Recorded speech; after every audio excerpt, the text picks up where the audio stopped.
এর আগের ক্লাসে আমরা স্ট্র্যাটেজিকের ইম্পর্টেন্ট একটা topic United Nation Organisation complete করেছি। আজকে আমরা পড়ব যে ইন্টারন্যাশনাল অ্যাওয়ার্ড বা আন্তর্জাতিক পুরস্কার। এখানে যে পুরস্কারগুলো আসে যেমন নোবেল প্রাইজ, তারপর হচ্ছে রমন ম্যাগসেসে পুরস্কার, Abel prize, Templeton prize, world food prize, সবগুলো এই পুরস্কারের মধ্যে আসে। তো এটা হচ্ছে স্ট্র্যাটেজিক হিসাবে এটা খুবই ইম্পর্টেন্ট, তার কারণ এখান থেকে পরীক্ষায় তোমাদের কোশ্চেন হয়। তো এবার দেখো আমাদের যে পুরস্কারগুলো আছে যেগুলো বললাম এগুলো একে একে আমরা ডিসকাস করছি। প্রথমে হচ্ছে নোবেল প্রাইজ। তো নোবেল প্রাইজ তোমরা সকলেই জানো যে আলফ্রেড নোবেল ডিনামাইট আবিষ্কার করেছিল 1895 সালে, যার ফলে তিনি ইতিহাসের পাতায় স্মরণীয় হয়ে আছেন। আর তার মৃত্যুর পর তার যে সম্পত্তি ছিল প্রচুর সম্পত্তি তিনি মালিক হয়ে গেছিলেন, যার ফলে তার সম্পত্তিটাতে তিনি কী করতে চেয়েছিলেন, দান করতে চেয়েছিলেন একটা প্রাইজ হিসাবে। আর সেটাকে আমরা কী বলি, নোবেল প্রাইজ। এটা কবে থেকে দেওয়া হয়? 1901 সাল থেকে দেওয়া হয়। তোমাদের পরীক্ষায় কোশ্চেন হয় এটা কবে থেকে দেওয়া হয়? 1901 সাল থেকে দেওয়া হয়। আর কত তারিখে দেওয়া হয়? সেটা হচ্ছে 10 ডিসেম্বর, ডিসেম্বর মাসের 10 তারিখে দেওয়া হয়। এবার হচ্ছে কটা বিষয়ের উপর দেওয়া হয়, এটা তো আরও ইম্পর্টেন্ট। মোট 6টা বিষয়ের উপর দেওয়া হয়। এখানে আছে 5+1, তার মানে 5টা কী কী আর একটা কী সেটা আমাদের জানতে হবে। তো প্রথমে হচ্ছে চিকিৎসা, পদার্থবিদ্যা, রসায়ন, তারপর হচ্ছে শান্তি, সাহিত্য, আর হচ্ছে অর্থনীতি। তো এই যে 5টা দেওয়া হয় দেখতে পাচ্ছ, এই 5টা হচ্ছে কত থেকে দেওয়া হয়? 1901 সাল থেকে দেওয়া হয়। আর এই যে অর্থনীতিতে যে নোবেল পুরস্কার সেটা কবে থেকে দেওয়া হয়? সেটা হচ্ছে 1869 সাল থেকে দেওয়া হয়। এটা তোমাদের জানতে হবে। এইবার হচ্ছে এই যে পুরস্কারগুলো তো দেওয়া হয়, এটা কারা কারা দেয় সেটা আমাদেরকে জানতে হবে। তো এই যে শান্তি, শুধুমাত্র শান্তিটা মনে রাখবে। তো শান্তিটা কি? শান্তি হচ্ছে অসলো, নরওয়ের রাজধানী অসলো। আর বাদবাকি যেগুলো আছে সেটা হচ্ছে সুইডেনের স্টকহোম। তো শান্তিতে, শুধুমাত্র শান্তিতে নোবেল পুরস্কারটা কোথায় থেকে দেওয়া হয়? নরওয়ের অসলো থেকে দেওয়া হয়। আর বাদবাকি যেগুলো আছে, বাকি যে 5টা আছে সেই 5টা কোথায় থেকে হয়? সুইডেনের স্টকহোম থেকে দেওয়া হয়। এটা তোমরা মনে রাখবে নিশ্চয়।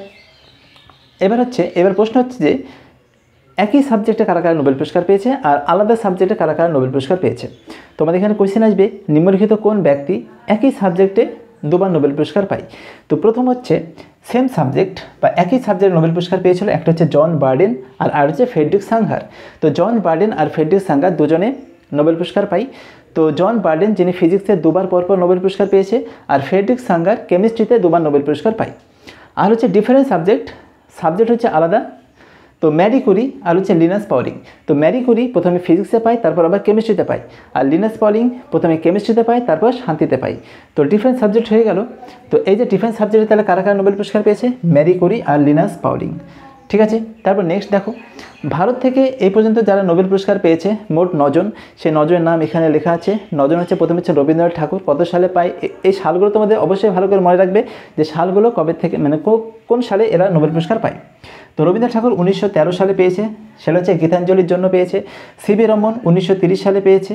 1930 সালে কিসের জন্য পেয়েছে? রমন ইফেক্টের জন্য। তারপর হরগোবিন্দ খোরানা কত সালে পায়? 1968 সালে। আর কিসের জন্য পেয়েছে? চিকিৎসাতে পেয়েছে। আর কেন পেয়েছে? সেটা হচ্ছে জেনেটিক কোডের জন্য পেয়েছে। মাদার টেরেসা তিনি শান্তিতে পেয়েছেন কত সালে? সেটা হচ্ছে 1979 সালে। এস চন্দ্রশেখর কত সালে পায়? তার 4 বছর পর, তাহলে কত হয়? 1983 সালে। অমর্ত্য সেন কিসে পায়? অমর্ত্য সেন পেয়েছিল অর্থনীতিতে। আর কত সালে পেয়েছিল? 1998 সালে। ভেঙ্কটরমণ রামকৃষ্ণ পেয়েছিল 2009 সালে, রসায়নে পেয়েছিল।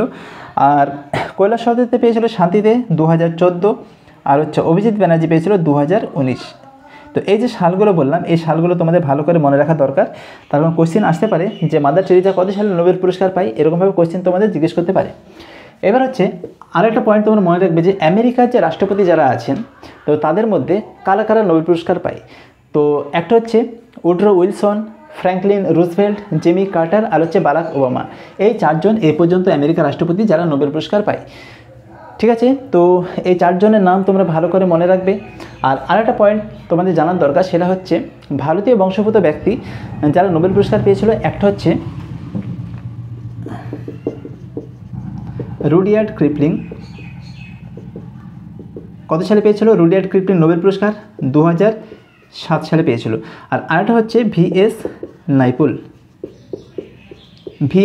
কত সালে পায়? 2001 সালে। তো রুডিয়ার্ড কিপলিং আর ভিএস নাইপুল এরা ভারতীয় বংশোদ্ভূত ব্যক্তি যারা নোবেল পুরস্কার পেয়েছিল। তারপর নেক্সট এবার দেখো আরেকটা ইন্টারন্যাশনাল প্রাইজের মধ্যে পড়ে রমন ম্যাগসেসে পুরস্কার। তো রমন ম্যাগসেসে পুরস্কার, এই যে রমন ম্যাগসেসে কে ছিলেন, ইনি হচ্ছেন প্রাক্তন রাষ্ট্রপতি ছিলেন ফিলিপিন্সের, যিনি বিমান দুর্ঘটনায় মারা গিয়েছিলেন। আর এই যে পুরস্কারটা কবে থেকে মানে কবে গঠন করা হয়েছিল, তাই রমন ম্যাগসেসে পুরস্কার গঠন করেছে 1957 সালে। আর কবে থেকে দেওয়া হয়, 31শে আগস্ট, 31শে আগস্ট দেওয়া হয়। মোস্ট ইম্পর্টেন্ট কোশ্চিন, এখান থেকে তোমাদের পরীক্ষা কোশ্চিন আসেই আসে। এই যে রমন ম্যাগসেসে পুরস্কার, এটা কটা বিষয়ের উপর দেওয়া হয়, 6টা বিষয়ের উপর দেওয়া হয়। তো সেই 6টা বিষয় তোমাদের অতটা ইম্পর্টেন্ট নয়, তো সেই 6টা বিষয় তোমরা মনে রাখতে পারো, যেমন গভর্নমেন্ট সার্ভিসের লোক, তারপর পাবলিক সার্ভিস, তারপর কমিউনিটি লিডারশিপ, এরকমভাবে, তারপর আর্ট, সায়েন্স, তারপর হচ্ছে লিটারেচার, জার্নালিজম, সব কিছুর মধ্যে এই পুরস্কারগুলো দেওয়া হয়। আর আমাদের বিনোবা ভাবে সর্বপ্রথম রমন ম্যাগসেসে পুরস্কার পেয়েছিল, আর এটাকে আমরা কী বলি, এশিয়ান নোবেল। তো এই পুরস্কারগুলো ইন্টারন্যাশনাল পুরস্কার যেগুলো আছে এগুলো সব নোবেল রিলেটেড, ঠিক আছে।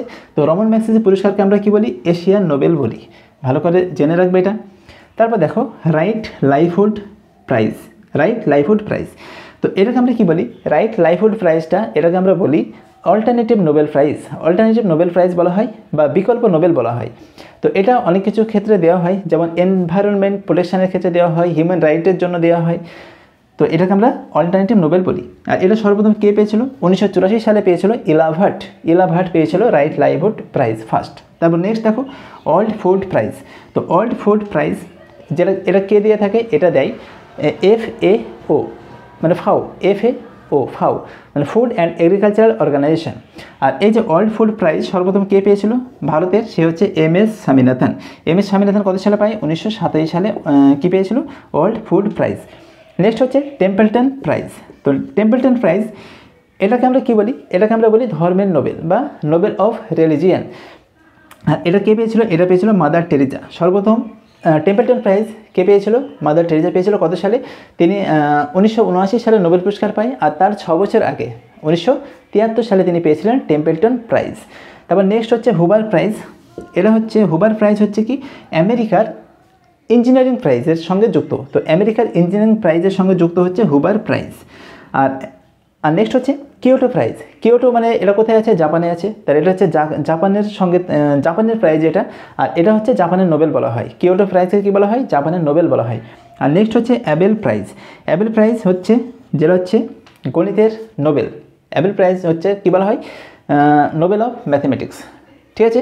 তার তোমাদের কাছে কোশ্চেন হচ্ছে এই যে অ্যাবেল প্রাইজ এবার 2024 যে পেল সে হচ্ছে মিশেল তালাগান্ড, তিনি অ্যাবেল প্রাইজ পেয়েছেন 2024।